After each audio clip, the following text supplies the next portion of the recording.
This is going to be the second. No, this is going to be the best show. I was going to say the second best show, but this is going to be the best show. Aim high. One. Look at this.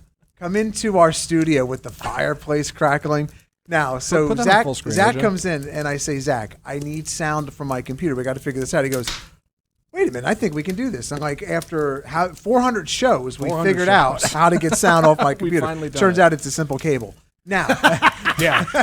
Who knew? so I say to Zach, You gotta undo the mute button, Tim. Yeah. yeah. that's the So whole thing, without a hint of irony in my voice, I go, "Oh, Zach, let me show you what I've got something queued up on another tab in Google Chrome."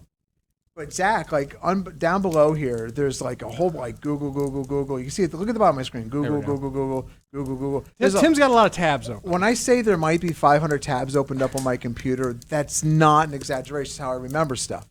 And so so here's this is where you would go, irony. So I go, hey Zach, I'll just test it with this sound that I normally listen to while I'm working. And he says, what's that? Oh, it's this ADHD intense relief fireplace sounds from Mind Amend. Crackling fire. Well, it's dude, I've got ADHD. Like, I've got 500 tabs opened up on my computer. Zach's making fun of me. He goes, and you're going to listen to the ADHD intense fireplace relief. It was pretty amazing. Yeah. He was like, don't look at all those tabs. Check this out. ADHD, intense fire relief. Yes, Like, yes, oh my yes. That's gosh. how I get over my 500 tab addiction. Ridiculous. So anyway, big show. So last week, Danny wasn't here, and we went through. Send me that link. I may need that for my daughter. It's a good show. Yeah, it was a good time. So last week was a really good show.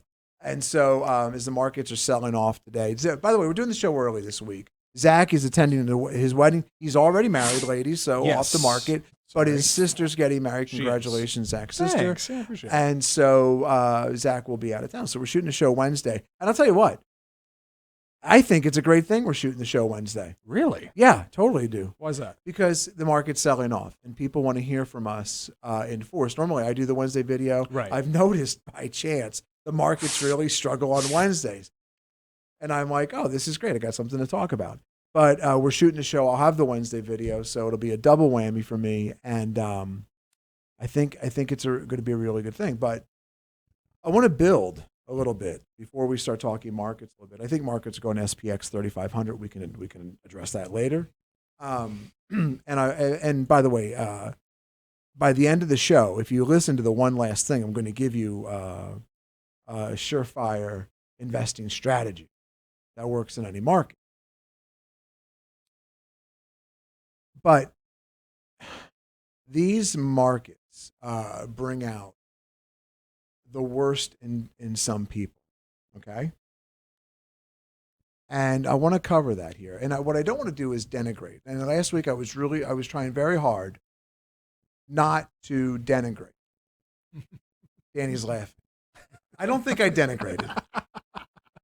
I was being honest and forthright. Mm-hmm. And there's a difference there. And we're gonna bring something up in somebody up here in a minute. And let me show you what I'm getting. By the way, anything you have a question on that we cover. You don't like my tone, don't like how we're doing things around here, just stick to the stocks, Tim.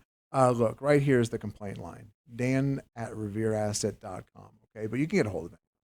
There's Hunter right over there. There's me. If you have your connected device, you're listening to the show, just hit the phone button and it connects you right to America's right there. I want to make sure, especially in these markets, there is a lot of wealth destruction going on right now. Okay? You're not holding a lot of cash. You're taking it on the chin. And I'm going to tell you with us, whether you're a client or not, there's always somebody to talk to here. And I'm not being facetious in the least, because Danny and I have talked about this in past shows. I don't know when. It's been a couple of years. But people will do drastic things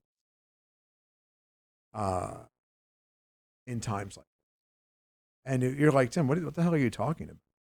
Look, if you're not paying attention, and I know not everybody's paying attention. People who listen to the show regularly are, but I know for a fact that you're forwarding on this show to people who don't listen to us. They don't come to us normally for information. And so they might not be paying attention, or they're not in the school of thought of looking at charts and how we approach the market. There's no other way to say it, that people will self-harm in markets like this. And that's happened time immemorial. And I'm telling you right now, there's always somebody to talk to here. And whatever it is that you're going through, I know in my heart it's recoverable, and that you can reach out to any one of us. And you have someone to talk to always here. We are your champion always in this pursuit. Okay, so with that out of the way, let me do this. Let me show you something that is, I think, I'm trying to figure out how to best approach this, because like I said, I don't want to denigrate. Let me show you something. Hunter, remember last week you and I were talking? Yeah, man. And we were. Can you hear me? Can I hear you? Say something, Hunter. I can. I muted myself to sneeze there. Oh, there you go, brother. We're talking about dollar cost average. He figured it out, though, in 2 seconds. It didn't take him 400 months. shows. 400 shows. 400 shows, Danny. Look, 400 shows. hey, this studio is an incredibly complicated setup. If y'all could see what's going on behind the scenes here, you'd totally understand. Good job, bud. Hunter, that Zach, on, Good job. toggle switch. I Zach, appreciate that. I muted the fireplace, so All you right, can pot it back up. Perfect.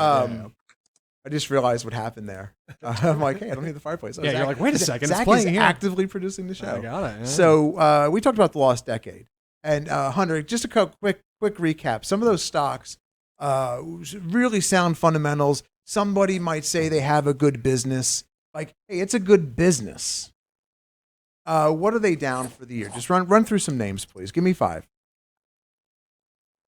All right. So first one we'll start off with, we talked about last week a little bit too, snow. This is, and people often, we talked about fundamentals a little bit last week. We talked about Upstart, who has good fundamentals, revenue growth, EPS growth, etc. But Upstart was down 92% or so at the time we did the show from its high about 7 months ago. Snow is one that, if most people probably don't know this, but they have a extremely high customer approval rating or customer satisfaction, like 98, 99%. Everybody that uses them loves them. However, that hasn't prevented Snow from going from 405 to 126. So that's from the high. From the start of the year, you're talking about roughly 350 to 126. So I guess that's probably about as good as you could ask for as far as people. The customers love the business. Everybody seems to think it's a great platform, but that does not necessarily reflect the stock price. Another one we talked about, Datadog, which Microsoft has invested in. I know, data is the way of the future. The manipulation of data, understanding all the data that we now are able to gather. Same thing. This one has had a really tough go recently, particularly this week. It's had some not uncharacteristic, but just down big when the markets were not necessarily down big. This one opened up the year right around 175 is the high, basically on the first trading day of the year, now to 87, where it's currently trading at today. And you can go on and on. Okay. CrowdStrike, another one of the top names in the cybersecurity space. That one started the year. That one's actually not down as bad year to date, but from high to low, which is back in November, 298 to 130, 138 today where it's trading. So a lot of these down 50, 60, 70% just in the last 3 to 5 months. Perfect. Zach, come to my screen. Did I spill coffee on me? I think I did. There's something over there. There's something. Yeah. Interesting. Okay. Come to my screen. So I want to show you something. And I look, a lot of people, I know Twitter's in the news with Elon and everything, but Twitter for me is a wonderful research tool. Let me show you something right here. One of the many, this from a Larry Tentarelli, Blue Chip Daily, and you can find him right here, LMT 97. One of the many reasons I don't dollar cost average DCA into single stocks. The NASDAQ 100 on 1/3 the year 2000 until July 20th of 2020. So literally 20 years later. One stock went 100x, that's Apple. 10 stocks went 10x. 50 stocks never saw their 1/3 price high again 38 lost 50%, and 18 lost 90+%. Here's the thing. These are the top 100 NASDAQ stocks. They're the stocks that everybody's talking about. They're the future. And NASDAQ 100. right now, and I've contended for a long time, and I've advocated this position on the show and in my videos, we're going through a 99 through 2000 through 2001 that finally bottoms out in 03. That's where we're at right now with stocks. Hunter's lamented numerous times, and you just watching markets at home know how much tech has been destroyed. And we need some context to this, and we need some protection against this. And we're gonna give it to you all on this show. It's just got to unfold. These shows are really difficult for me to produce in my mind. Last week was an incredibly difficult show. I think I pulled it off based on some comments. I'm hoping to replicate the same thing. These are the shows I need you to pass on, like last week's video and this week's. I don't know if it's the stock nerds and market lovers that are affected by markets like this. It's your mom and dad and brother and sister. It's the comeback crowd that really gets hurt here. And it's not just momentary. They're going to be hurt for the rest of their lives. I'm going to explain that here in a moment. I don't mean to be alarmist, but I'm being honest and truthful. So out of those stocks Hunter mentioned, Datadog, CrowdStrike, I can't tell you, and the other ones he's mentioned, is especially last week, I can't tell you which one is not going to lose 90+%. I can't tell you which one is going to lose 50+%. I can't tell you which one's going to go 100x from this point forward. But I can tell you that it's going to be one of them that is going to lose big time. And so, well, shouldn't I just do indice investing? This is the great allure of indice investing. The diversification. Well, hold on, because if you do indice investing, what you're outsourcing is the active management. You're outsourcing the market timing. We addressed market timing ad nauseum last week. I don't need to repeat myself on this. What they do in these situations is they just kick them to the curb. It's the reason why General Electric is no longer in the Dow. There's examples every year of stocks getting kicked to the curb because they don't meet the performance metrics of the indice. The S&P 500 and the Dow and the NASDAQ folks are all in a race, and they're in a race for your money. And if you don't understand this point I'm about to make, you really need to understand it. They're actively managing your funds. They're not static. Well, Tim, of course, mergers and acquisitions happen, and then the occasional bankruptcy happens. Yes, it does. But they're more or less kicked out for performance. They don't want to be a laggard. If the S&P becomes known as the place where losers gather, you're not going to send your money there. And they need your money. All the funds that are derived off the S&P need your money. So it behooves the S&P, which charges a pretty penny for having the words S&P, a mirror fund. They make money off your money. They need you to believe that these are the best companies to grow at 7 to 8% year after year. And so what they do is they kick them to the curb. But man, we need to look at this list real quickly. And so on this screen, of course, here on the screen, I've got Apple and like the value of $10,000, right? And Apple goes 100x. And this is a good list, like through 38. Okay, you put $10,000 in SDIL, right? Or by the way, is anyone surprised? Electronic Arts, video games have been the future from mother humping ever, right? It's always the future with video games. You really didn't make that much. In 20 years, you're only making $3,600 on a $10,000 investment. What about Qualcomm? Only coming out less than $5,000 in 20 years on Qualcomm. But it's the future in chips, Danny. Oh, it gets better. It's better, Daniel. And so I need you, folks. Now we're on list 39 through 76. $10,000 invested. Look at what happens when you get to, what number is that right here? Number 52. Dish Network, okay? Well, of course Dish Network's not going to do anything, Tim. everything's downloaded. Go back to the year 2000. And what were the mantras? What were you hearing in 1999, in 2000, and in 2001? And it's really hard to do this. But it's important that you try to get into that psychology, because 3Com's a real company.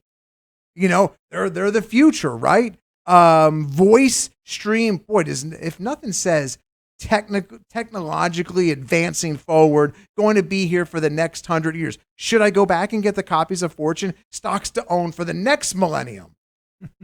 Right? Voice stream.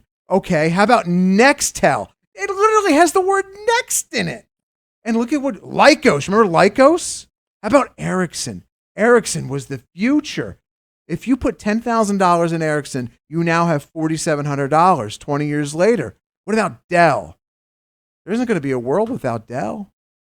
You lost. In the 90s, you had the Dellionaires. They called them the Dellionaires.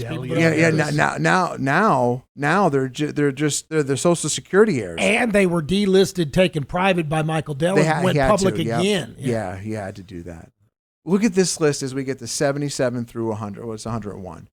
CNET, Sun Microsystems.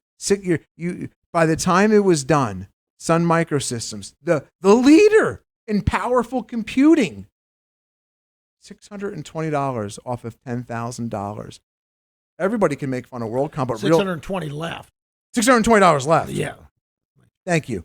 At Home, McLeod, Global Crossing, Broadvision, Real Networks, Level 3 communications, not Level 1 or Level 2, Level 3. You only had $420 left. So I need you to keep this context when we delve into something here. Go to my screen. This gentleman here, his name is Ross Gerber. I don't want to denigrate Ross. Not my intent. But he represents a group of people that he represents a style of investing that I believe is incredibly dangerous. And just because I don't agree with him doesn't make him an awful human being, okay? I'm not calling him the Antichrist. I really don't want to denigrate him. I'm not thinking. This is purely a difference of opinion, okay, that I have. And I think what he's advocating here is incredibly dangerous. And then as soon as he's done, I'm going to show you the alternative, okay? I'm going to demonstrate it with facts, and Danny's going to do math. And then I'm going to get our official J.J. Snuffington III commentator, Don Vandenbord, to weigh in, okay? By the way, for those of you going to use a J.J. Snuffington voice? I don't know if there is one. I think Don needs to start thinking about that and come up with a really good one. Perhaps. Nothing like pressure on Don. It's always reminded me of Gilligan's Island, not the professor, the rich guy. What's his name? Preston Howell III. Preston Howell III. Yes. Every time I've seen J.J. something, I think of Preston Howell III. This and look, here is the difference between. Let me just point out the difference between what we do and what everybody else does. People pay us to sell. They pay us to make money in the market, but they pay us to sell. To get defensive when necessary. And what does selling do for you? Selling preserves your wealth. Whatever your wealth is. If it's $100, we treat it like it's the biggest wealth bucket in the world, and we're going to preserve your $100. Right now, since the beginning of the year, this is a market it's not about your return on equity. It is about your return of equity. It's about your return of money. You can't grow to substantial amounts of money if you're constantly giving back 40, 50%. With Revere, the difference is you start from a higher basis. We quarterize. The drawdowns are shallower. That's a huge point of emphasis. So if you're new and you're like, my daughter gave us your show to listen to, I don't know what the hell I'm listening to. Well, let me, as you go through the rest of the show and last week's show, and I'll show you where to find that in a moment. Imagine you have $100,000, $1 million. It doesn't matter what it is. If the drawdown, if the market is terrible and everybody else is drawing down to $50,000 and we only draw down to $90,000, when the market turns back in our favor, and I'll show you how we'll know that, when the market turns back in our favor, you have $40,000 more dollars to invest with than everybody else. That's the bottom line. You need to keep that in mind. When you step into the arena of investing, it's a knife fight, and you're going to get cut. Nobody doesn't step in this arena and not get cut. But are your wounds debilitating? Are your wounds recoverable? How can you... Is it a flesh wound or do we need to apply a tourniquet? Yeah. And so I'm not going to play much of this. It's a couple minutes. I'm going to show you a chart, okay? Make sure my volume's up. And this is a shareholder update. Oh, yeah. Don, can you explain what this is real quick, please? I'm sorry. Gerbs runs he created an ETF.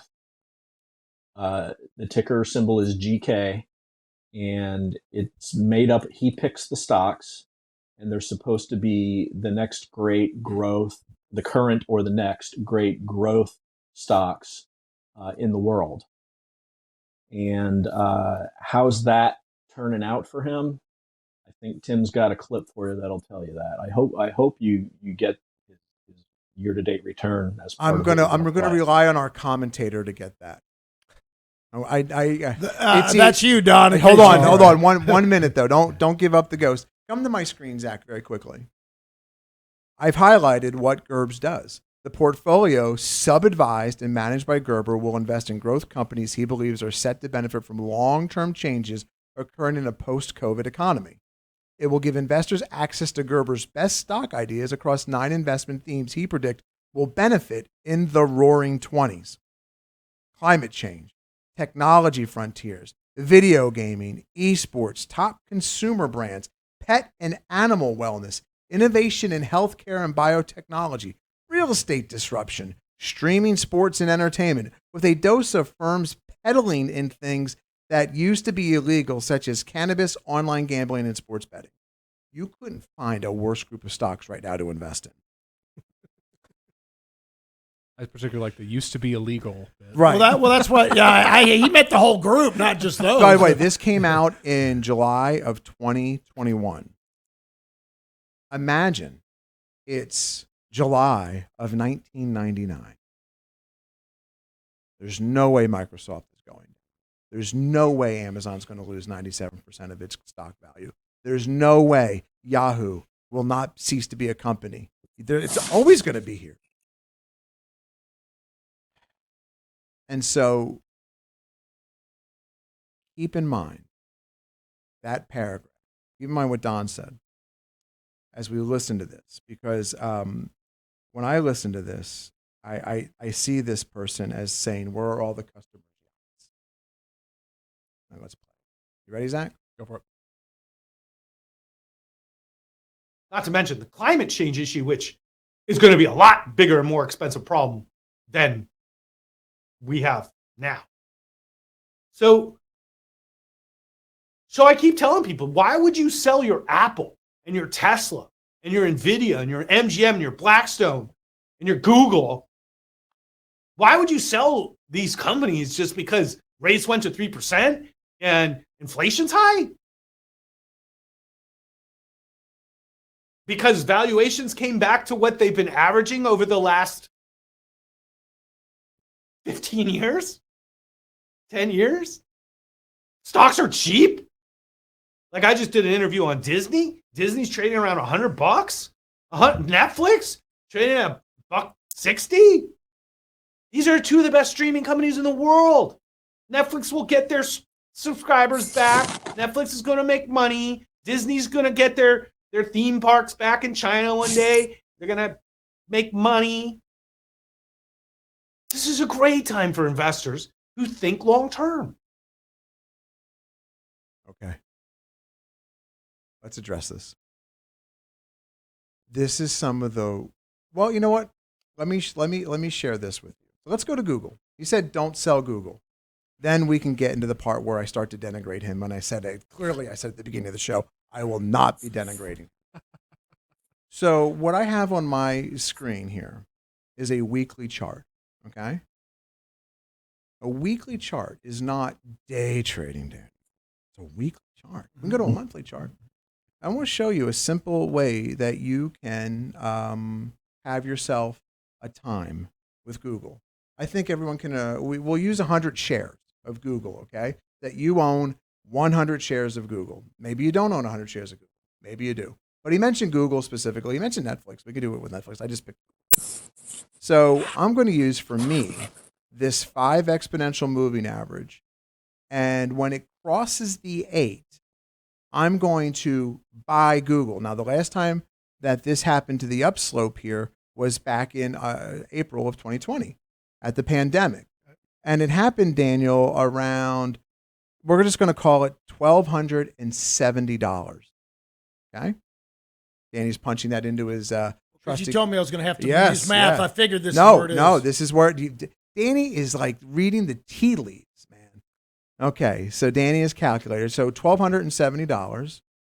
And we'll just say when it crossed on a weekly chart back in January, if you buy when the 5 crosses above the 8, fast over slow on a weekly, and then you sell when the fast comes down over the slow, we'll call that price $2,900.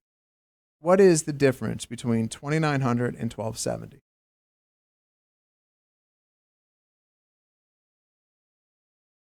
That's 128%. No. I don't want percentage. I need the price, the dollar, not the dollar amount. Oh, 2,800 minus what? 2,900 minus 1,270. 1,530. Times 100 shares.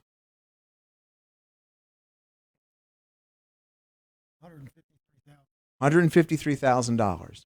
So you've made, if you do invest the way I talk about it often on this show, $153,000 on your 100 shares. But I think it's more important to understand what you're missing by selling. Okay? So 2,900 is where the price crossed. And currently, stock is trading at 22.58. Daniel, you put down the calculator too soon. Jesus. Fumble. Fine. I literally tasked him with one thing.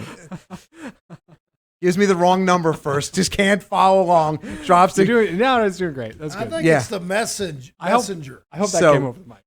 Yeah, I hope it did too. 2,900 minus 22.58. What is that price? $642. Times 100 shares. 64,200. You saved yourself $64,000. Okay. Now do that drill across your entire portfolio. If you sell when a stock, whatever your sell discipline is, you can come back to me, Zach. When you sell, whatever your discipline is, it's important that you just have one. You're enabling yourself to not suffer fools. And what do I mean by that? Right now, the savings on 100 shares of Google is $64,000. I know a lot of you have more than that in terms of shares. Imagine, though, through the history of however long you owned Google, every time the 5 weekly EMA crossed above the 8 weekly EMA, and every time you bought, and then every time it crossed below, you sold. You're starting with a higher base. Google, we can agree, is an amazing company. What they're doing, I think YouTube is amazing. Part of Google. but it doesn't mean it can't correct back to $1,741. Have you noticed that a bunch of the COVID stocks, a bunch of the stocks that ran up, have come back to their spring 2020 levels? The spring 2020 level I gave you was 1,200. That's $1,000 more down. No way, Tim, it's falling that far. We did this last week, so I don't need to repeat it. What happened, excuse me, in 1999, in 2000, and then the terrorist attacks, of course, the market struggled after that a little bit. It didn't come back till 2003. Your opportunity cost is incredible here. So it's true that maybe Google does come back to wherever you bought it. Maybe it does. But what is it going to take to get Netflix to come back to its all-time high? It's going to take it's going to take more stimulus, money printing, quantitative easing. How do we get to where the Federal Reserve under Jay Powell, how do we get to a point that we get more money printing, more quantitative easing? Well, but that's fake growth. We have to go through a period of demand destruction. We have to destroy what we built so we can build back better.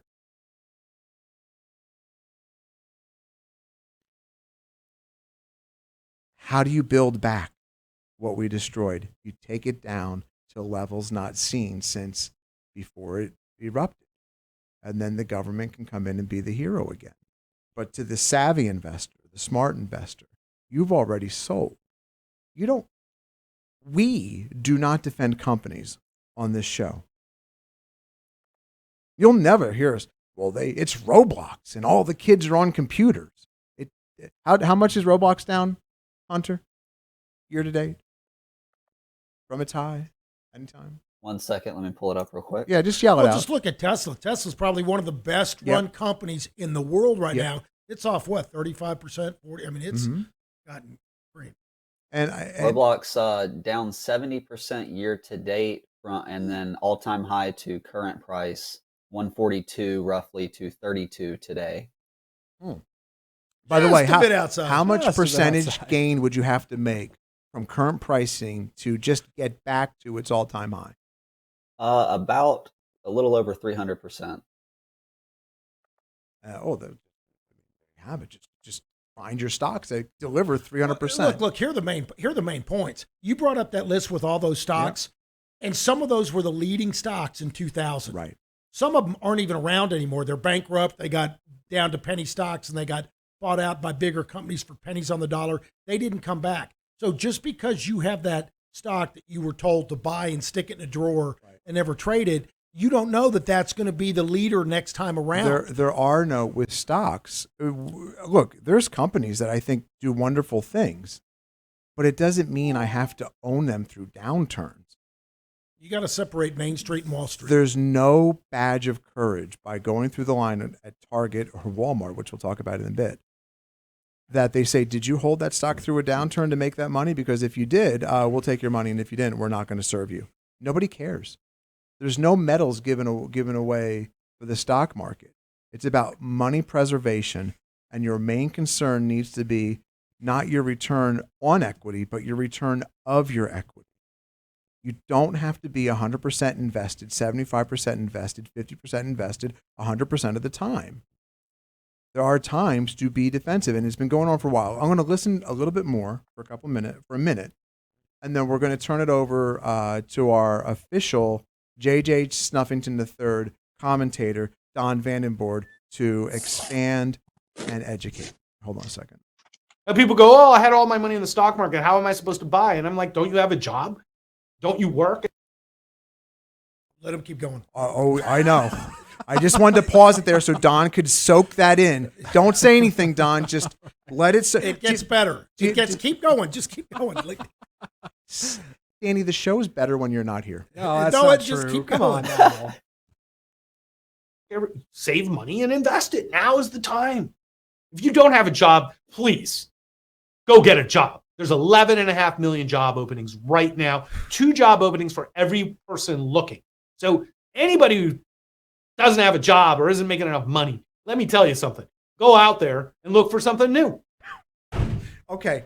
Soak it in, Don. I can feel, I don't see you, Don. I don't want to see you, but I can feel like you're like the Lamisil guy on the commercials where he starts getting hot, like it's fire. And I can see it. There's probably red up to your nose right now. I'm going to play just a little bit more. There are a lot of jobs. This is a great time for America. So we normalized. Everybody got too extreme. Now they're selling the NASDAQ like it's cancer. And I'm like, companies are doing just fine. So now stocks are cheap. Nobody wants them. And everybody's like, should I still own Google? Come on, guys. How long have we done this? Don't let the media scare you out of your stocks. Come on. Yes, Don. Come on. Can you, Don, expand on what JJ Snuffington III here is telling his viewers? He's telling them that the best way to have $500,000 in the market is to start with $1 million. Yeah. That was It's classic. that simple. Yeah. Did you have anything else you'd like to add? Maybe about his performance, or I'd like to pull it out of you here. Not on this family show. Can you just fast forward to when I don't know when he says his performance? I don't know where that is on the clip, Don. I'm sorry. Okay. I'll imitate him. There's no transcription. I tried to find a transcription of this so I could. Are you ready for my Ross Gerber impersonation? Go ahead. There you Give go. it to us. Eric, you know what, Tim? You can roll it. I'll mute it. Come on, Zach. Put it on. What are you waiting for? Yeah, go ahead. Go play ahead. it? Yeah, just play. Okay, I got my computer on mute. Got it. Okay, Don's going to talk. Do it. Got it. Year to date, we're down 35%. It sucks. I'm sorry. It's what it is. That's basically what he said. Shrugged. He doesn't care. He's getting paid. He actually does. I think it's pretty close to this area where he starts going, I'm If sorry. anybody wants this, it's on YouTube. We'll send you the We'll link. put it in the show notes. We'll send you the Here's link. the but classic. Don't forget the classic. Here's what you need to do. Stop looking at your statements. Don't look at your statements. Oh, hold on. Go ahead. Don't look at them. Yeah. Don't look at them. Don't open your statements. It's that simple. I'm telling you. Did we just find a new bit? It's like I might play like a this bad every week. voice dub. Look, there's here. Let's pull up GK. he blamed Putin. He blamed Biden. Right. He blamed the Fed. He blamed everybody Blame the media. except himself for not selling Yeah, and and for the bad economy. He's so here's his ETF. I think. Let me just make sure this is. So from inception, hits a high at 28. It's trading at 17, and so he says he's down. He's probably, I don't know when he taped this a couple days ago, but it's probably down a little bit more than the 35%. And the arrogance of just go find a job. Most investors, a good amount of investors are retired. Now, you retired because you've put in a lifetime of work. You've earned and you don't want to lose half of it or 35%. well, you've of it. earned the right to rest. The only way to get those 11.5 million jobs filled is to bring people back from retirement. And the way you bring them back from retirement is that inflation is eating at their retirement and their investments have been marked down considerably. This investment has been marked down considerably. He's no different than the stocks that he's trafficking in. But the delivery is very difficult for me. The delivery of just go find a job, just dollar, like it gets really bad. And the hardest thing to do is to sell your stocks. And a lot of people have a number of reasons for not wanting to sell their stocks.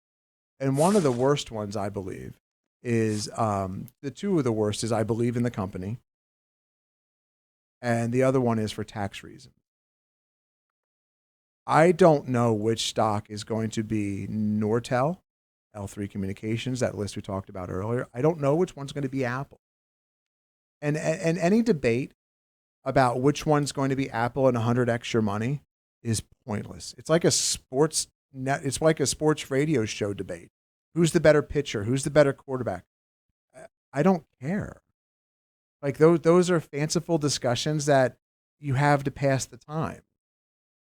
When you're debating is Snowflake, Palantir. Electronic Arts in 2000 was a legitimate company with all the future ahead of it, and it only made $3,500 on a $10,000 investment after record stimulus and record gains in the market. So even if your $10,000 were to grow, like it did in the Electronic Arts example, you still don't have enough for retirement. But that Electronic Arts example gets a lot better if you go back through 20 years and you sell when you sell, whatever your sell discipline is, whatever it is, when the 5, in my example, when the 5 crosses below the 8, you have a higher base to start from and your returns get exponentially better. But if you don't have a sell discipline, 2 steps forward, 1 step back, 2 steps forward, 1 step back. and so my one last thing is I'm going to show you where I think this market is headed. Okay, and I'm going to. Well, real quick, one thing, we owned a lot of the same stocks that Gerber fund owned. Right. He's picking some of the leading stocks. It's just here's what people don't realize: the best of the best, the leading stocks. By definition, the reason they're called leading stocks is because when you start hitting a strong uptrend, they lead the way. Mm-hmm. That's where they got the term leading stocks. Here's what people don't know, or a lot of people don't know. Leading stocks are the first, a lot of times, not always, but are the first ones to roll over, right, because they have the biggest gains. So when we start to enter a correction or bear market, those are going to be the first ones big institutional investors sell, but they also fall the farthest. Right. So leading stocks are going to average about 72% from the top. So that's why you can't own them. So we owned just many of those stocks Ross talked about. We just don't own any of them now. Don, do you have any more thoughts on Gerber? Yes, absolutely. That video, it wouldn't have mattered when it was recorded. His message would have been the same. He'd have said the same thing when the NASDAQ was down 10%. He'd have said it again when it was down 15%, when it was down 20%, and when it was recorded when the NASDAQ was down 25%. The message wouldn't have changed. The only thing that would have changed is the balance in your account, and it would be a lot lower than when he first started spouting that message. And I talked about this last week. Our show's title, the title of our show is shaped on our belief that it's your money. It's not our money. It's your money. And the sacred trust that you put in us to care for your money, no matter how much it is something that it's the highest priority here. I don't get that sense from a lot of people in this industry. And quite frankly, I abhor the ones that don't have that attitude. This here, when you watch this in its entirety, which is awful.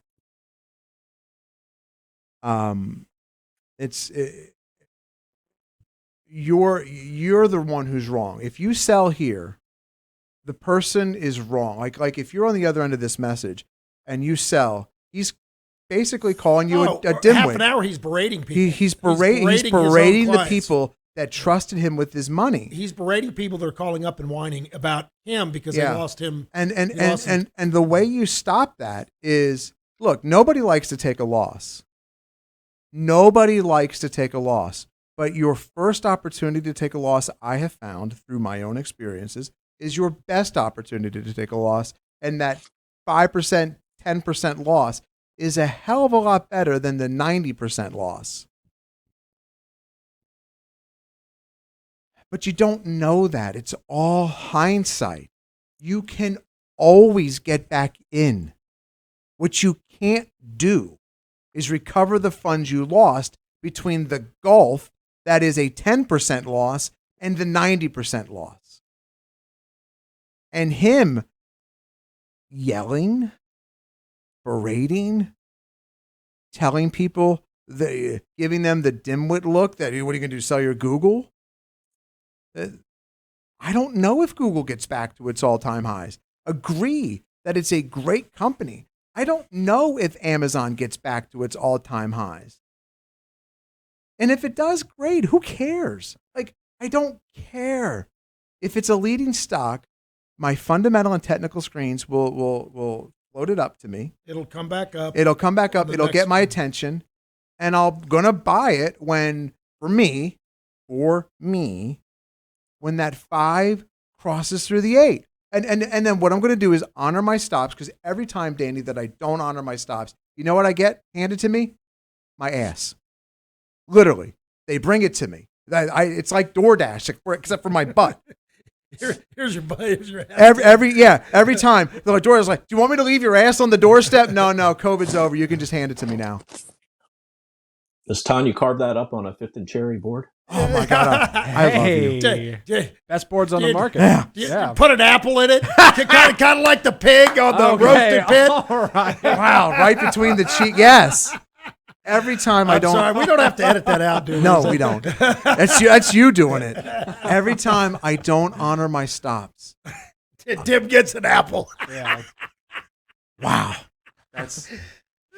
Find a way to work that into the weekly email. Yeah, Can't wait. Apple on the Tim thumbnail. gets Is there, apple. is there a butt cheek emoji? Don't get Tim's apple. I don't know.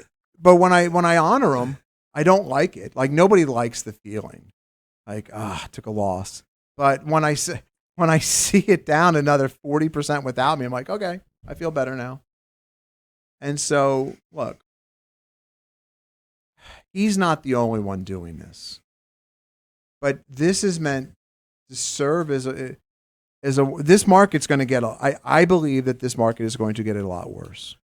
But even if it doesn't, the risk is very high and probabilities suggest that it could get a lot. Yeah. I mean, it's at least 50-50 that's getting much uglier. And let me show you. Well, even if it, look. And we're not in the business of trying to do a 50-50 coin toss. I go play blackjack in Vegas. I covered exactly how to handle, like, the strategy to handle this market. You're not timing it. You're preserving your wealth, and then you're getting back in when the market presents you the best opportunity for your stocks to go higher. You can find that episode, Revere Asset, Avoid the Crash, a winning market strategy for any position.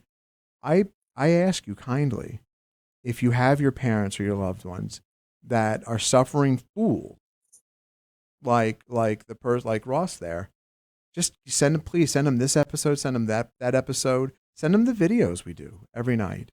I get it. The charts are not for everybody.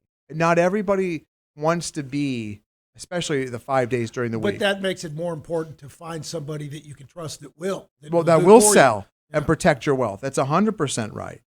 And so, Don's actually got a really good YouTube kind of 1 hour portfolio management one that he did that talks about buy rules, sell rules. you can find us on YouTube. Yeah. It's your money.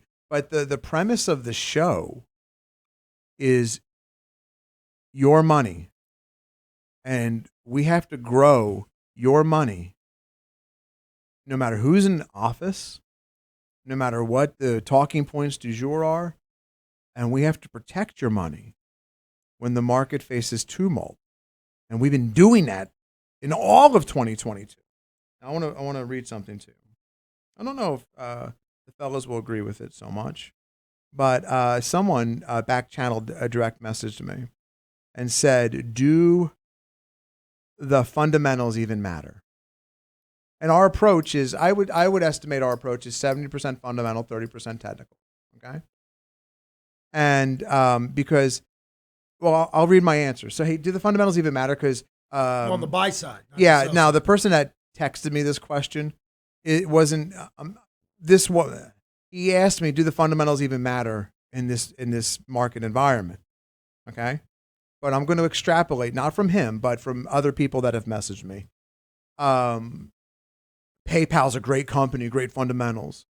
There's companies making a gazillion dollars a minute, like Home Depot. It's making a lot of money per minute, right? But yet the stock's down. And so he said, do the fundamentals even matter? And so I worked for my basis comes from William O'Neill. Everything else is self-exploration and okay, that I've learned. Okay, so what you asked, my answers. What you asked is why Investors Business Daily (IBD) exists and still matters. In an uptrend, the stocks with canceling, which are growth metrics, go further and faster. Junk stocks will go up, but they peter out as uptrend / bull markets go on. But in my opinion, you have to buy them. I believe in buying them from the mean or the 21 moving average and not from breakout. So yes, fundamentals do matter in bull markets. This is not a bull market. I typed this out last night. This is a moment of reprieve. The 1991, 2000, and 2001 before the terror attacks, and of course afterwards, provide good working model to the psychology of hope, despair, and a bottoming process. Fundamentals matter incredibly right now. But when the market is raising cash and the people that matter in the market are raising cash, your institutions, your hedge funds, mutual funds, pension funds, when they're raising cash and your quote unquote high quality stocks are being sold because they need to raise cash. Stocks move because they have to, not because they want to. We can agree that Google is a great business. Right now, not a great stock. There is no stock market sale. Stocks are on sale. It's all toxic. It's Chernobyl. When the market is in this corrective phase, and for me, if you can do daily charts are fine, but I'm using weekly charts so I can get away from people saying market timing. For me, if you want to, when the S&P 500 has a 5-8 cross on a weekly chart in a bottoming process, that's its opportunity. And if it rolls right back over, you sell. It's a lower risk entry. But right now, your stocks are Chernobyl, and I don't know how much more fallout there is. Fundamentals are going to matter because out of the ashes, after the washout, after the best run, best fundamental companies are going to be the next leaders. Those stocks go further and faster and higher than all the junk. And that's why fundamentals do matter. But right now, in a corrective environment, you can say that the market's got it wrong. You can argue all you want with the market right now. You can have this. But you're arguing with price. You can have this dude's mindset that the investor is dumb and wrong for selling. That you need to be more long term. But how many people, how many of your loved ones died waiting for Microsoft to come back? Is that the hill you want to climb on? Waiting for your stocks to come back, always worrying. There's so much more to life than this. But yet, this dude is staking his livelihood to the price of Unity software. I don't know if he owns Unity. It's a point I'm trying to make. Go ahead. I've got a quick question because I don't want to forget this. You mentioned a while ago, you said, selling is one of the hardest. Zach, hold on. Selling is one of the hardest things. Selling is one of the hardest things to do, right? Right. I disagree with that kind of. I want to get Don's take on it. When the things start to break down, I think it's emotionally hard for some people to do. But I think selling, you get your sell stops, you go, okay, I'm out. I think once you have a bottoming process and it's bouncing around and it's trying to restart an uptrend, right, and you get some whipsaw and some choppiness, I think figuring out how to get back in and trying to determine a supportable bottom, if you will, is more difficult than the actual selling. That's just a philosophical point I get, but you're right. You can't write it down. You cannot take 30, 40% drawdowns. And someone's going to say, well, I've already taken that. if you don't think it can get, if you're at 50% loss right now, I encourage you to go back to the beginning of the show, and a lot of stocks went to 90. And you need that stock to go up 400%, 300%, 200%. If you haven't sold yet, you need to look at every stock in your portfolio, see what it looks like, see how is it on support, is it holding, is it breaking? If it's already broken down, you still got to sell it. The drug peddlers push fear. Fear of missing out is a drug. And they're going to tell you that, well, what if it comes back? Look, if it comes back, great. But how many years of your life are you going to waste while you're going to miss the next thing that's going to make up and then some? Your opportunity cost is so hard to calculate when you're holding on for dear life. And you can't, it's very difficult to make good decisions when you're constantly living in a state of fear like this and waiting for something to come back. Look, we don't advertise. Everything that we do is word of mouth. If you just want to run by some of your stocks, you want to just talk. Like, hey, Tim said some inflammatory things.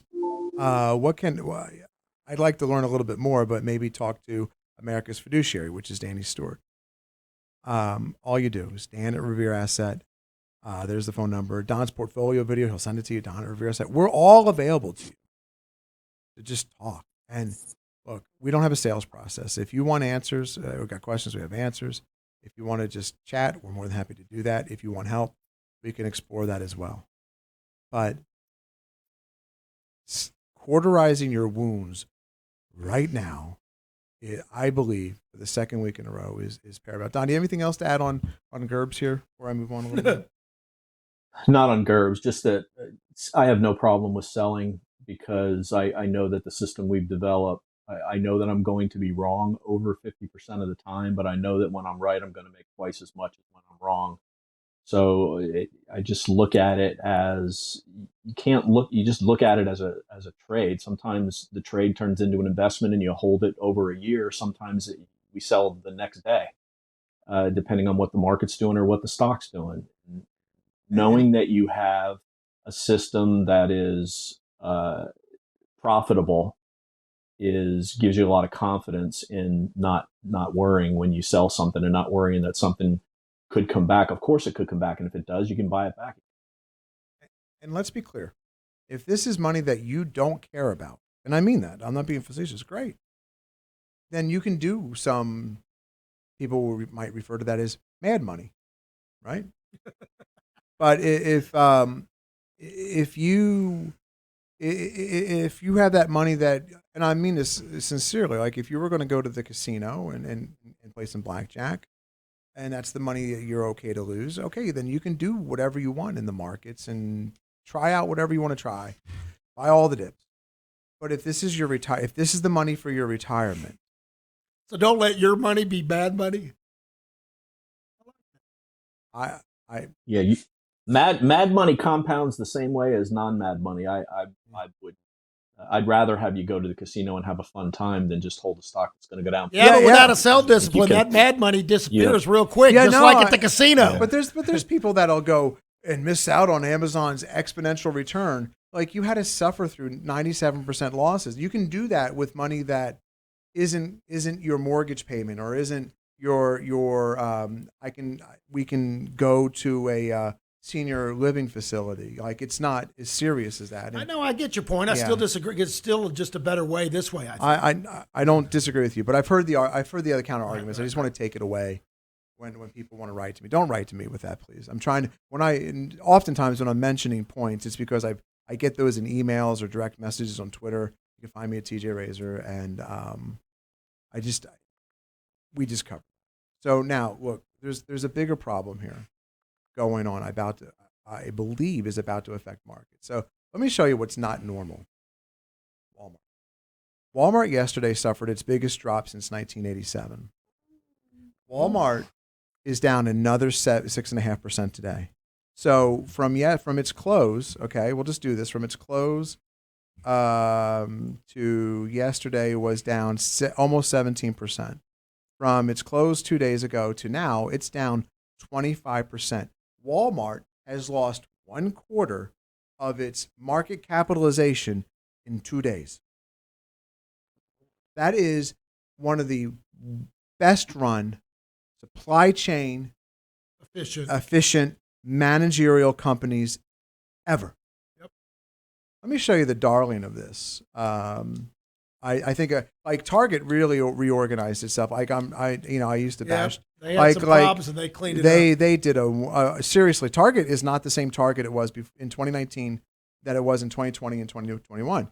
Target reported today, and it's lost almost 27% of its market capitalization in 1 day. This is why we don't hide out in staple stocks and so-called defensive stocks during a market downtrend. This is huge. You still can get hit across the head in days like this. I honestly do think, though, that these very poor sales are a step in the right direction because Jerome Powell has been talking a lot about demand destruction. And if these companies are reporting bad, we have to have demand destruction in order to bring inflation down.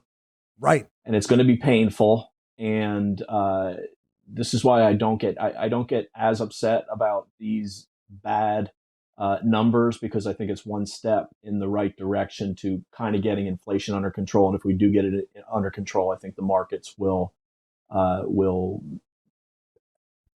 said I think. I'm going to smack myself across the face for that. Doesn't matter what I think, but we've got to have certain things happen in the economy before the market is going to get better. Absolutely. And so, but this is just the start. And so yesterday market went up. Okay, Walmart reported yesterday, and it didn't drag the market down. Market had a great day on Wednesday. Okay, Tuesday. Today's Wednesday. Market had a great day on Tuesday. The retail number comes out at 7:30 Central, and it's a good retail number. Retail sales, yeah. And I thought, well, I wonder if the market will sell off because Jerome Powell's got to be extra rough with the market, raise rates even faster, higher, whatever. And then the market just took off on this retail sales number. And then I got thinking about it. Wow, I wonder if this is a misstep. See, retail sales were up, but the retail sales number does not account for inflation. Yeah, it's all baked in. It's the same. They're actually down. Yeah, and so what happened is... That's why you got to measure unit sales, there you go, not dollar revenue sales. So now what's happened at Target, it's and Walmart, it's higher cost. Of course, it's higher fuel. Of course it is. But they have slowing unit sales, especially in apparel. That's middle America. That's Main Street America, slowing apparel sales. Don's right. But we're going to get more of this, and the market won't capitulate. Again, my opinion. So Don can say, "Well, Tim, you're saying you're thinking." Well, I am a little bit here, but we should examine credit. And I'm going to lay my mark. This chart's difficult, so I'm going to go to a different chart. When consumer credit slows, when consumer credit freezes, when the credit markets freeze, we're going to be if they freeze, we're going to be in a world of hurt. And you can monitor this. We'll put all the show links for folks, so you have them in the YouTube video and the bottom of the video that Zach posts.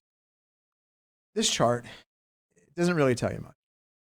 But then when I come to percent change of total consumer credit, okay, on the Fed economic data site from the St. Louis Fed. So I just started it back here around 1970. And if you correlate the market years to the dips in consumer credit, these are very tough market conditions, stock market conditions, return for the stock market. Absolutely. And so let me show you. Here is 1980, right? And we don't really come out of recession till 82, till Volcker. And you can see, but what's happening in this time, Reagan gets elected, consumer credit gets a little bit better, right? Consumer credit dips where? In 87. And what do we have? That's February of 87. What happened in October? Crash, right? So then we come to the Gulf War. We hit a recession after the Gulf War. George Bush Sr. was unbeatable as a presidential candidate. But because of the recession after the Gulf War and what happened to consumer credit, it dried up. And well, what's this blip here? Oh, is that 98? A little blip there. And then here, of course, is you can see someone's going to say, Tim, but consumer credit's on the positive side of the line. Look at consumer credit peak in July of 2007, It's relative. Yeah. and it's coming lower. Here we are this year at peak consumer credit in March of 2022.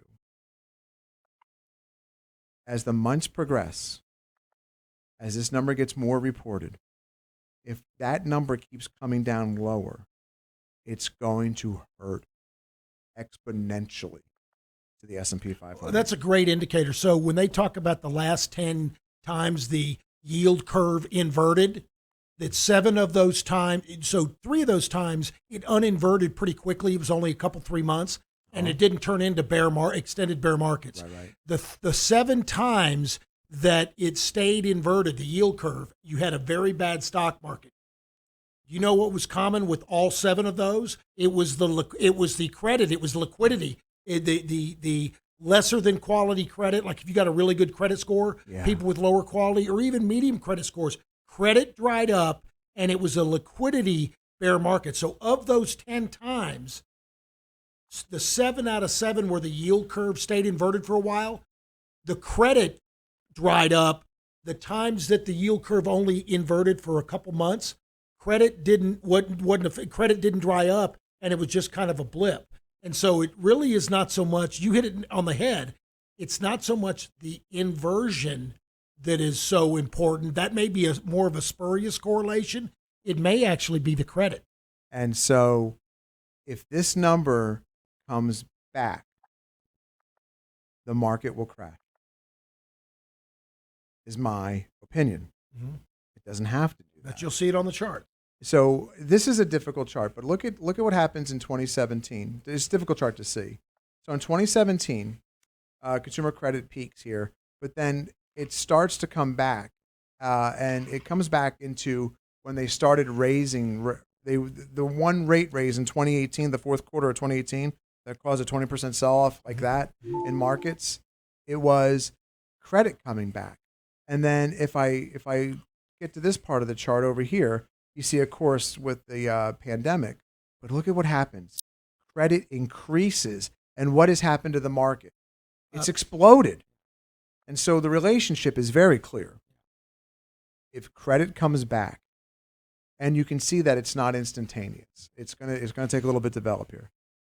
If that number by the end of the year is significantly lower, you will see great pain and suffering in the market. I don't know if Jay Powell lets it get there.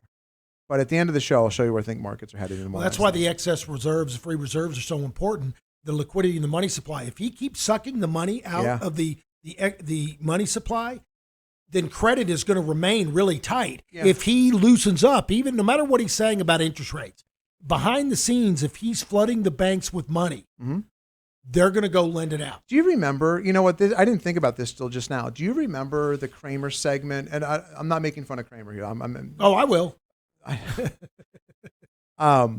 It was the segment where they know nothing, and he's talking to she's on CNN now, I forget what her name is, and he's talking about how the credit window is closed. Oh yeah. Just throw him up there. And he's like, it's a really famous segment. Don't put my name on there with him without any context. It's they know nothing, and he's telling them they need to open up the credit windows. The credit window is closed. And what he was imploring at that time Ben Bernanke to do was what Jay Powell did in the spring of 2020 that led to they started just adding money to spreadsheets. They started printing. We don't print money. We just add it to balance sheets.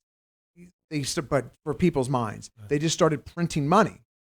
And that released the credit markets. They flooded the market with liquidity. When he's talking about the credit window, he's talking about the discount window. It's not really the Fed funds rate, by the way, folks.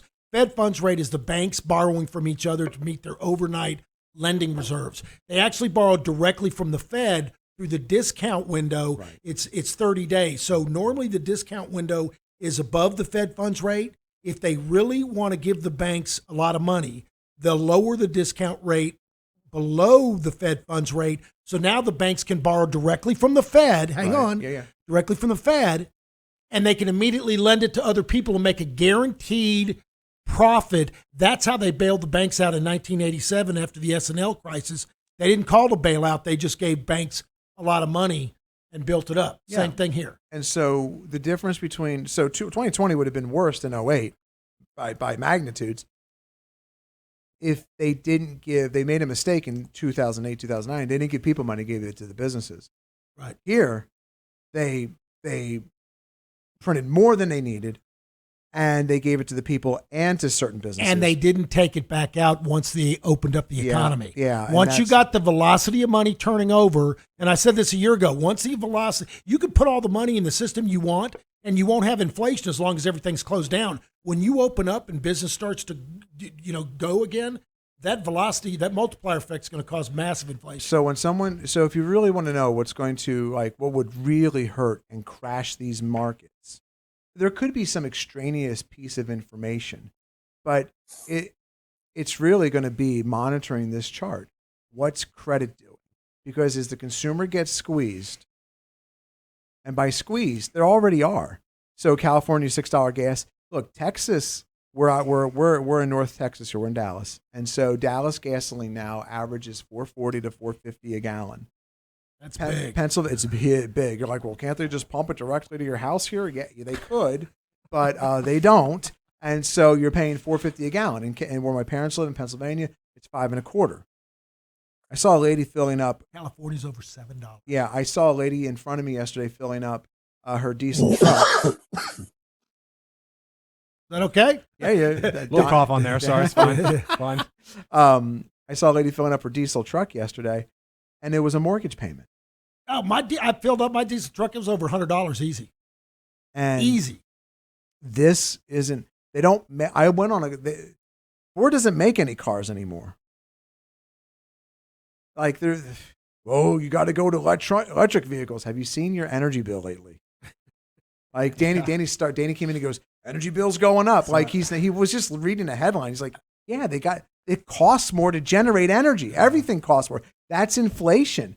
UK had 9% inflation overnight. I know this because I was up when the number came out because I was feeding Graham. And so I'm like, I don't like to watch the news when I'm feeding Graham because at midnight, because that means I'm watching like British news. And they're like, oh, it's up at 9%. Here's the thing that they shouldn't do. They're talking seriously about giving tax relief to the British citizens. And I'm pro people. Everyone knows I'm a populist. But I believe that if you give tax relief right now to people, it's going to not hurt. It's not going to get the inflation under control.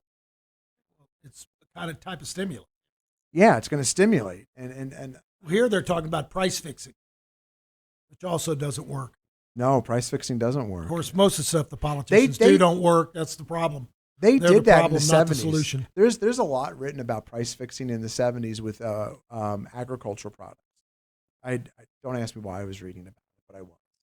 And the meat producers and the dairy producers, dairy. Same thing with oil and gas. Yeah. So interesting times. I think this chart to monitor. Hunter, got any stocks? What a transition. That was not a professional Connecticut upstairs School of Broadcasting segue. I think Tim just ran out of air. All right. No, I wanted to get to them. I don't. We just did stocks on Friday. It's Wednesday, and so for Hunter to have this list of stocks and it's a little bit of pressure. And I don't ping Hunter. Well, it looked like things were starting to firm up, and we turn right back around. So give me like. Well, it's what I have is not necessarily like you need to. These stocks are great for a watch list to buy. I more so have a point about the heaviest weighted stocks in the S&P and the Qs, which I've been talking about for the last couple of weeks. But I think it's ever more prevalent or important today. So just real quick, and I know I've talked about Apple living under the 200-day. I've talked about Microsoft being a laggard. We've talked about Google a good bit today. And I just want to point this out to anybody that does not know. Apple, Microsoft, and Google make up about 17% of SPY. And those same three stocks make up over 30% of QQQ. So the point that I want to make is until those stocks stop leading to the downside, it is going to be really, really hard for either one of those indices to have any type of positive traction. I mean, you look at today, what is Apple doing? I mean, it's down almost 5%. Microsoft down 4%. They're down more than the S&P, and that's been a recurring theme. And they were down much more than the S&P earlier today too. So I just want to point out that these are very, very big stocks. They become a very large weight of the indices.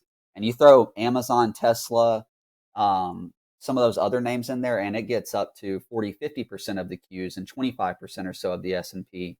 So as long as these big stocks, in regards to their market cap and their weighting in the indices, are leading to the downside, there's two things that I interpret from that is big money is liquidating and raising cash, because that's most likely mom and pop, and me or whoever is not going to move Apple 4.5%, 5% to the downside.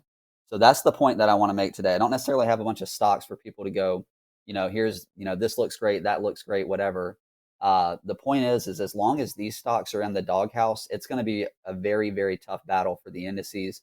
And then the cherry on top today is, Tim, pull up XLP, the consumer staples, just absolutely getting slaughtered today.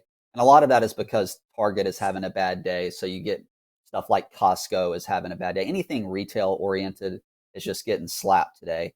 But this is not constructive for the overall market. I mean, when you start to see staples and even crude oil is reversed almost $10 today off its high. Go back to Hunter. You're starting to see some inklings of things that are not great in the market today. And maybe things turn around. You had those lows from about 4 days ago. Obviously, that's a big line in the sand to watch. But this is not the action you want to see after a day like yesterday. And it was pretty much awful right out of the gate. The big seven of those market cap, the big heavyweight names, Apple, Microsoft, Google, Tesla, Facebook, Nvidia, Amazon, they were absolute trash right out of the gate, and they really did not get any type of bid today. And that is not, in my opinion, that's not what you want to see following a follow-through day or a nice up day, getting back above the ADMA. This is about as poor of action to follow that up as you could ask for. So I know that's not the happiest or like, but it's the truth. And that's the way I'm interpreting the market action today. And you can look at what the Qs or the S&P are doing right now, and it's reflective of that. And so those stocks have got to get out of the doghouse for the indices to have any type of sustainable rally.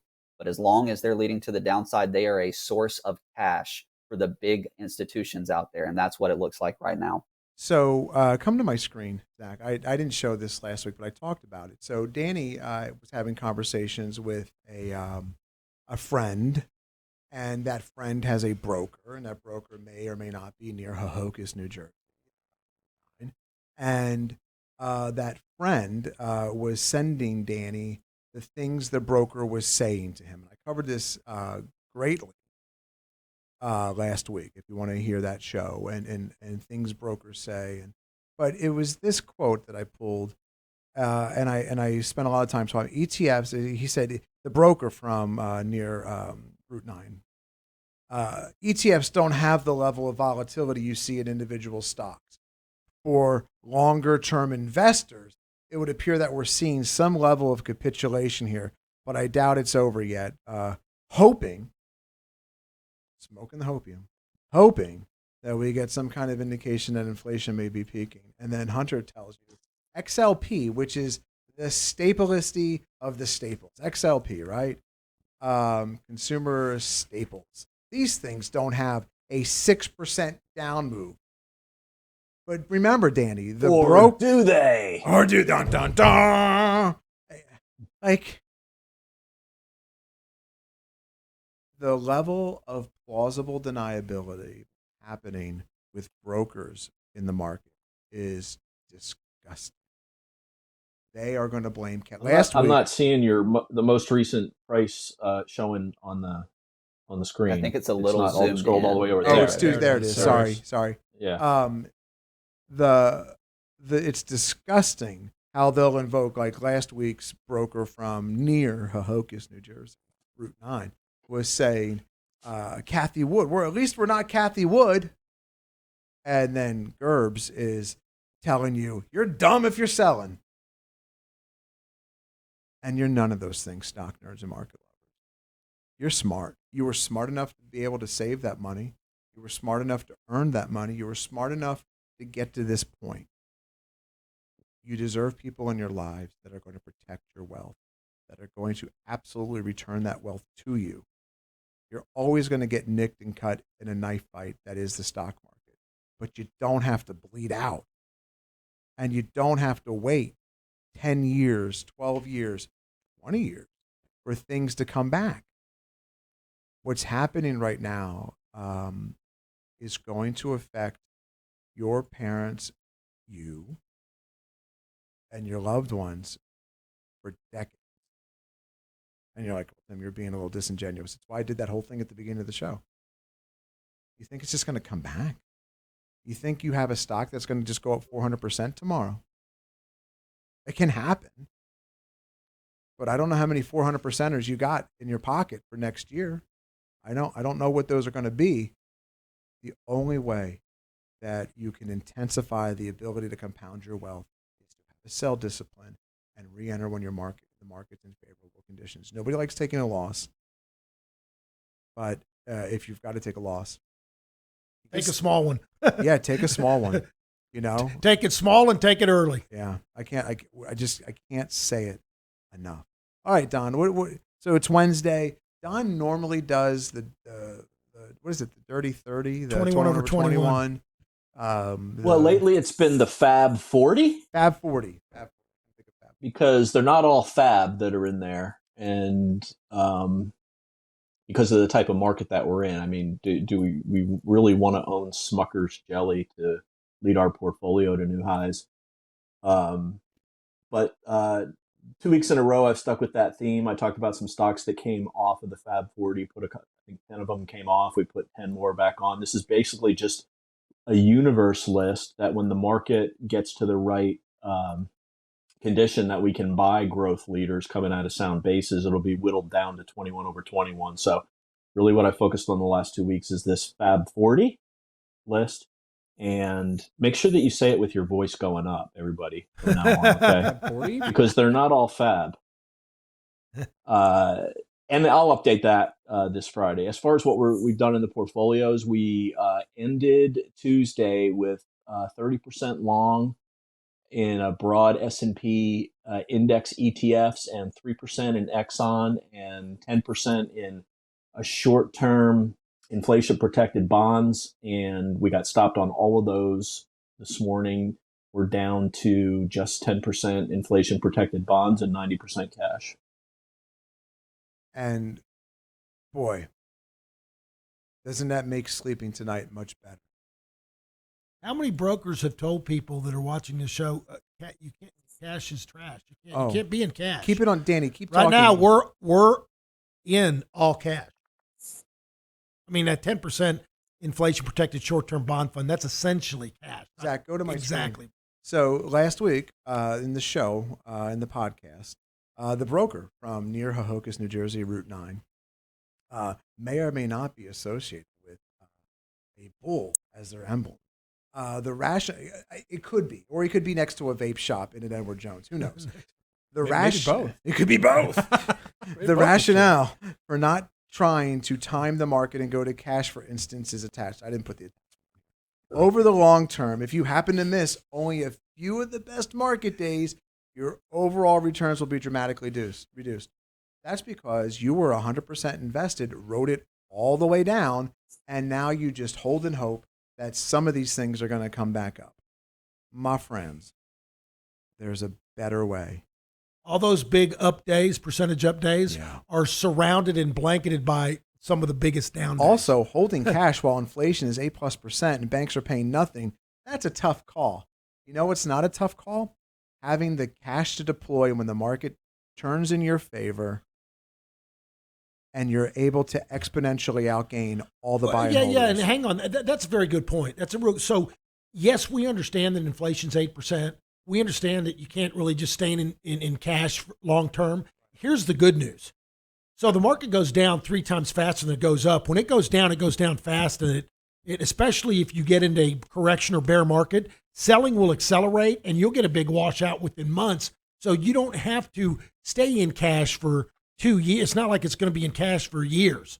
So you will you'll get a washout and you'll be able to start redeploying that capital in 2 weeks, 2 months, 4 months, and maybe 10, 20, 40% at a time in different increments.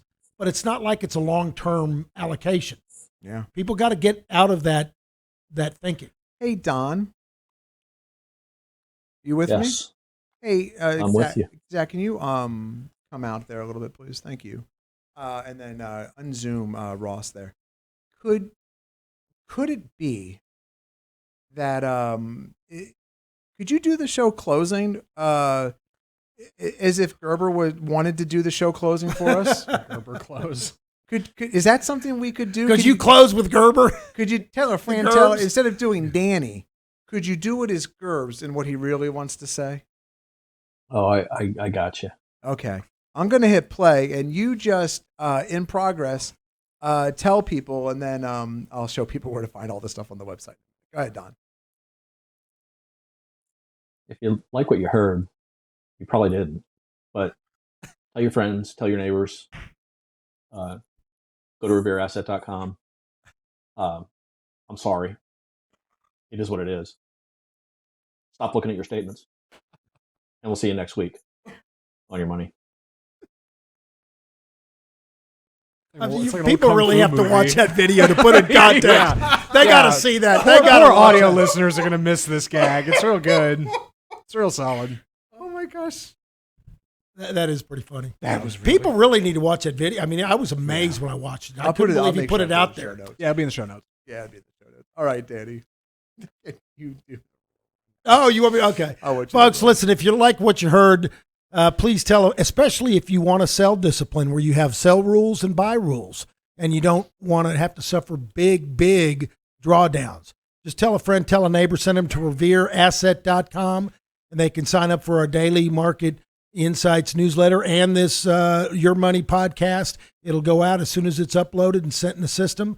And we won't market them or spam them in any way. It's up to them to reach out to us if they want a complimentary portfolio review or just want to ask a question about a stock or have questions or a topic they want talked about on the show. You can email any of us at dan@revereasset.com, Don, Tim, or Hunter at revereasset.com. And you can always call us old school at 855-REAL-WEALTH. Real quick. So what is this market? Like, look at gold here real quick. Let me show you gold. So GSO. Why? Look at, I don't even know what gold's doing right now. It's down. Inflation is awful. And look at this daily chart of gold. It's not what people are expecting. And let me show you what the market hinges on. It's never one number in a vacuum or one thing in a vacuum, but it's pretty big. And gold, and why gold is not performing. It's the dollar's pressure. The dollar is, so yesterday was a big day in the market, right? Like the Dow was up the last 4 days in a row. Mm-hmm. And do you notice that the dollar peaked the last 4 days and it came back? Mm-hmm. But the Dow was up 4 days in a row. And that's the dollar just coming back ever so slightly. The dollar's only up 0.4% today. Okay? And the S&P 500 is down 3.36%. If you don't think the dollar is powerful, study the relationship. We'll talk to you next week on Your Money.